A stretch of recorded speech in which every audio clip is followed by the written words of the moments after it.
Je me retrouve ici dans un chantier dans l'Ain et pour moi c'était important de vous parler de l'architecture vernaculaire qui se trouve ici. Salut les frouzes! Est-ce que vous êtes chaud? On est trop chaud! Oh oui!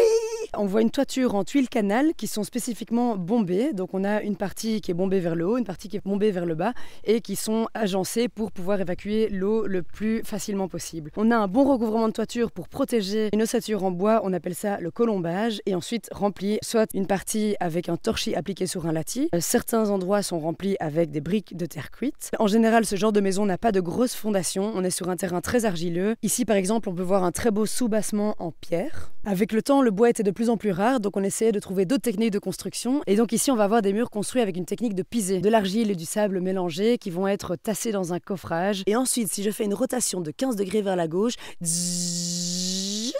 on a un mur de briques en béton. Le monde moderne est arrivé, bonjour Babylone. Ben, il n'y a pas grand chose à dire dessus.